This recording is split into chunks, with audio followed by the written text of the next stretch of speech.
ñu mbokku téléspectateurs yi na sama gan tey ji face à Pape Alé Yakham Mbaye la. Yakham. Gouvernance sobre et vertueuse. te rapport yi ba tey ji amul benn bu ci justice instruire excepté. le rapport de Khalifa Ababacar Sall. tey nag xelu sénégalais yu bëree bëri. Pape gis nga je pense que dafa am exagération bu bare ci affaire yooyu je pense que xam nga le temps de la justice c'est pas le temps de la presse. C'est pas le temps de la demande sociale ou de la demande. mais 2012 ba 2020. waaw benn rapport rek lañ ci instruire. bu ni benn rapport parce que xam nga rapport xam nga comme dama ko doon wax temps yi. rapport tëjul kenn d'accord na. ak yow xam nga nag problème bi mooy que Sénégal suñu nee rapport rek tëll rek damm na dañ ko war tëj. Pape gis nañ fi rapport yu génn OFNAC ba tey. mais ñi nga xam dañ leen épinglé jiiñ leen lu nekk taxal leen mais li ñuy njëkk a wax mooy mais man rapport bi. biñ ma ko joxe naa sama version boo xam ne day daane lépp lañ ma taxal mais sama version boobu nekkul ci rapport bi cela ne veut pas dire que magistrats yi wala enquêteurs yi ko dañuy parloo mais peut-être ay dysfonctionnement interne parce que toog nañ fi gis ñaata at ñett ba ñeenti at Cour des comptes defu rapport xam nga pourtant ñu ba nañu doon ji ay président ay exécutif ak yooyu. mais là c'était pas normal parce qu'ils n'ont pas respecté la loi. mais ils n'ont pas respecté la ay dysfonctionnement. mais dysfonctionnement yooyu. j'interpelle le journaliste. boo xam ne on a mené des combats ensemble en matière de transparence. xam nga y a une loi qui dit que la Cour des comptes chaque année dafa war a génne rapport. mais dysfonctionnement am na mais c'est pas forcément imputable à l'exécutif peut-être li ñu mënoon wax. exécutif bi mu constaté dysfonctionnement yooyu waroon na réagir soññ ñooñu obligé leen ñu def. génn rapport. je suis d'accord Pape on a dit gouvernance sobre et vertueuse. mais tout n'est pas parfait. parce que yàlla rek moom perfection. on a des imperfections. mais c'est que les gens se reprochent à. on a des imperfections mais rapport contre ses adversaires rek. la mën a utiliser. non attends c'est pas rapport contre ses adversaires gis nañ fii ay rapports yoo xam ne takkal na ay nit yoo xam ne ñu ngi ci ñun la preuve les derniers rapports mais doon suite non attends nañu méngale lu méngoo. c'est-à-dire quand on dit il faut pas toujours ne rapport Khalifa Sall. opposé à lui mais c'est pas la même nature et puis. mais pourquoi les rapports ne sont pas instruits par la justice. mais c'est instruit. ba rapport parce que am nañu li ñu. xam nga man Seynabou Ndiaye Diakhaté wax na ko procureur. na ko boo instruiroon 18 dossiers rapport yi la tegal sa kaw table. doo tala wax benn rapport. mais xam nga parfois nga toog fii dégg ni mais telle chose am na mais pourquoi le procureur ne s'est pas autosaisi est-ce que le fait que le procureur ne s'autosaisisse pas. c'est imputable au président Macky Sall. pas au président Macky Sall mais à l'exécutif. parce que le parquet yaa ngi dégg léegi Souleymane Téliko mu ne tant que le ministère de la justice. mooy continuer di contrôler le parquet. les rapports n'auront pas de suite. non attends xam nga loolu.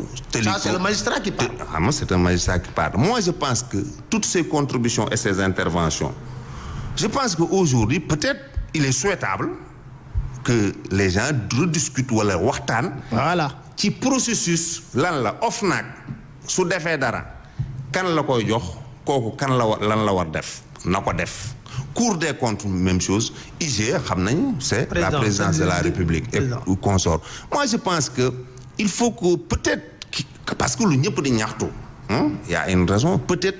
y a une réflexion dañ ko doon xaar trop. ci loolu parce que dafa nekkoon cheval de bataille et de combat. reddition des comptes. moo tax termes yooyu yëpp génn gouvernance sobre et vertueuse. sauf que attention rapport Cour des comptes mutul weer bi ñu ko joxee. président non déglu-moi là. mais président dafa ne je vais créer une commission. loolu am ci yoon man xam nga man je ne suis pas dans le secret des dieux. bien sûr man du ma waxtaan ak président ci yooyu. parce que man xam nga dama xam sama bopp xam sama place xam fu may taxaw mais rapport yi matugul weer bu kenn xam la suite xam nga mën nañ yeewu fii rek ñu ne diw sangam est saisi de telle chose donc bu ñu précipité moi xam nga ce que je déplore tey rek Cour des comptes présente rapport am président de la République demain gars yi ni alors et la suite wala après demain non on l'a mis sous le coude donc mais nañ xaar peut-être suñu toogee ici d'ici dans 6 mois. 2012 ba léegi ñu ngi xaar. non pas 2012 non. 2012 ba léegi lan la j'ai pas la awma mémoriser wu ma tous les dossiers mais je pense que Pape même si on dit notre slogan de gouvernance sobre et vertueuse n'est pas parfaite quand même on a fait beaucoup d'efforts il y a eu beaucoup d'avancées. mais ci oto yi.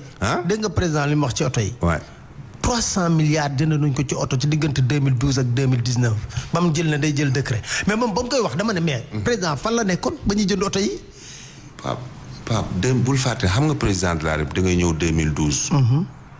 mais da ngay ñëw 2012 rek xam lépp mais ensuite Pape xam nga administration Sénégal ni mel yow gis nga aujourd'hui rien que sooy réformer pour mu toucher l'administration sooy réformer pour mu toucher les fonctionnaires la fonction publique. gis nga les résistances yi am parce que aussi mais tout ça ça demande des efforts et puis am na lu bare xam nga kilifa mën nga ñëw ñu tabb la fenn mais peut-être y a toujours un temps pour découvrir l'étendue des dégâts. 7 ans mais la vie. non attends bu 2012 ba 2019 non attends bu ñu fàtte bu 7 ans 300 milliards bu ñu fàtte ni président songu na nu affaire kër yi état bi doon loué nga xam ni nañ ma baal terme bi y avait du n'importe quoi là-dedans c'est des milliards songu affaire téléphone bi nga xam ni da nga doon gis ñaata milliards des dizaines de milliards la ñuy dépenser ci ay téléphones yooyu yëpp mu xeex ko. xeex yeneen ak xeneen ñëw léegi song affaire nu mu tuddati mbirum oto yi. mais moom am na ci lu bari am na ñaari may ba ak benn bu lakk bi ngéejal ak beneen bu gris bi. moom ñaata la ci jënd. non attends moom ñaata la jënd moom kese rek ñaata la ci jënd. il faut kàccoor ngay def di sànni xeer. mais dama ni xam nga li ñu war a saluer mooy souci de transparence ak aussi jël responsabilité comme président ni mu koy defee. oui y a un problème. et je vous dis qu'il y a un problème voilà le problème. mu jël lii laa jël ay décision pour song ko mu dañ. parce que mënuñu d'accord continuer askan bi ñuy jël ay dizaines des centaines de milliards. gis naa di ko jënd ay oto ay ñu ci dépenser ay carburant ak yu kenn xamul. donc loolu mais nañ saluer au moins loolu maintenant soo saluer loolu pat ni ko d'accord même yéex na xam nga li am importance mooy fu muy mujjee est-ce que duñu toogaat fii ba su fekkee nag léegi dafa ni décision yi laay jël lii dañ koy arrêter lépp.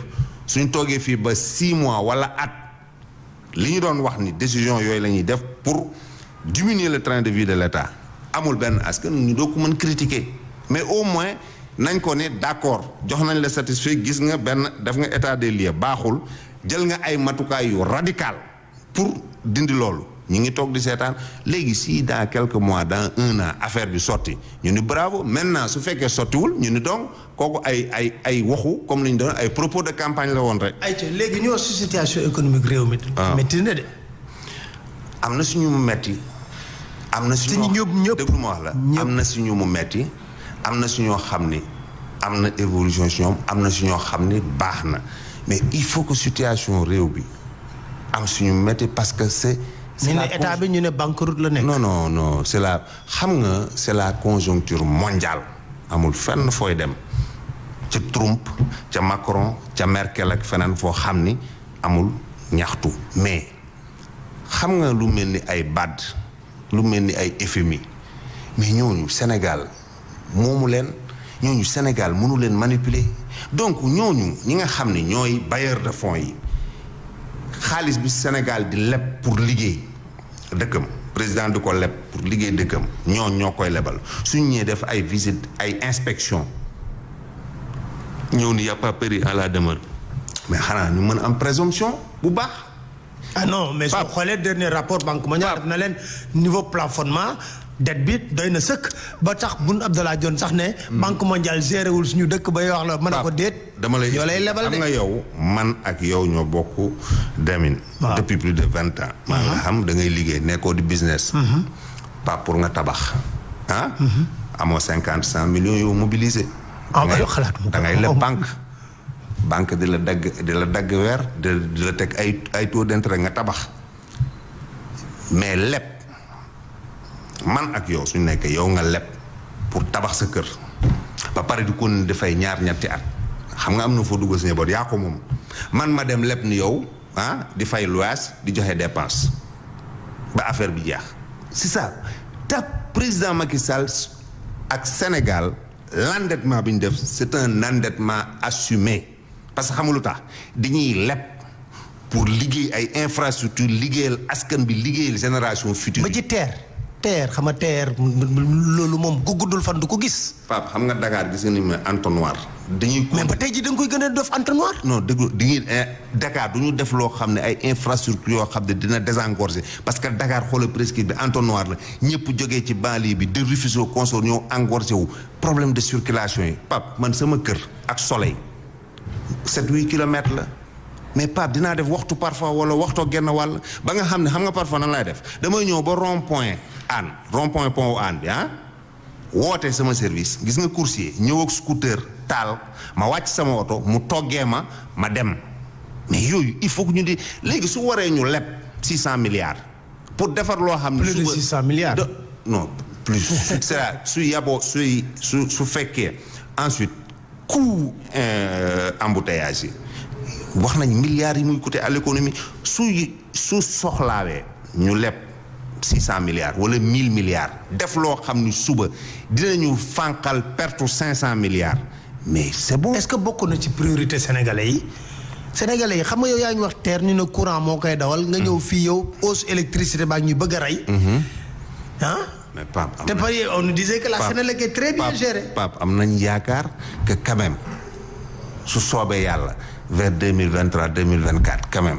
nañ am pétrole ak gaz boo xam nga am nañ ko fi mu nekk ñëpp ne nañ am nañ ko mais loolu dina indi koppar su koppar boobu ñëwee. mais li muy compenser bare na trop priorité sénégalais yi xam nga woon su ma déggee ñun toujours est-ce que priorité sénégalais yi damay ni sénégalais yi le 24 février 2019 seen priorité yëpp dañ ko dugal ci benn bulletin sànni ko ci urne bi priorité yëpp tànn benn nit. mais président boobu sénégalais yi tànn moom moo war a mën xam priorité te loolu la définir di dawal politique boobu donc mais la définition des priorités ne rencontrera jamais une unanimité parce que yow mën nga samay priorité Pape ak say priorité du benn mais nag la contradiction c'est que man ak yow on dépend d'un seul président de la République Macky Sall. mooy tànn lu ko ne. mooy tànnoo léegi nag. ci ni muy tànnee entre les priorités de Pape Alé ak les priorités de Yakham toujours foofu dina am contradiction léegi Yakham comme wax nañ ci kii bi ñu jeexalee dialogue national bi am nga ci yaakaar bu baax xam lu tax ma am si yaakaar su lépp départoon début ba fin ba tey ñu ni tout est bon sama xel dina tey mais Pape moi je pense que les bonnes choses émergent des contradictions su ma gisee ay contradiction ci biir ay xëccoo damay ni looloo gën a dal sama xel. mooy débat d'idées yi. contradiction et puis moi je pense que aussi beneen affaire bi gën a dal sama xel fondamentalement soo xoolee le personnel c'est un personnel de qualité ñi nekk foofu acteurs yi nekk foofu ay nit lu yoo xam ni am nañ capacité waxante dëgg. est-ce que jàpp na nga sincérité am na ci. Pape la politique. Et les calculs sont des voisins de palier am na sincérité am na ay calculs mais évidemment parce que opposition bi que ça soit l'opposition douce que ça soit l'opposition l'opposition douce non comme on dit les gens qu'on dit l'opposition douce que ça soit l'opposition radicale que ça soit le pouvoir que ça soit les neutres que ça soit la société civile mais kenn ku nekk da nga am sa ay calculs da nga am sa ay loo bëgg. majorité bi am ay calcul. majorité évidemment parce que nañu waxante dëgg on est en politique on n'est pas dans un couvent politique dafa ànd ak calcul mais calcul yooyu c'est pas forcément des calculs malsains c'est des calculs sains aujourd'hui ambition mais Pape yow. sooy dawal sa ambition selon des calculs. mais c'est pas forcément malsain mais li am solo mooy li président wax. conclusion yoo leen fa tiré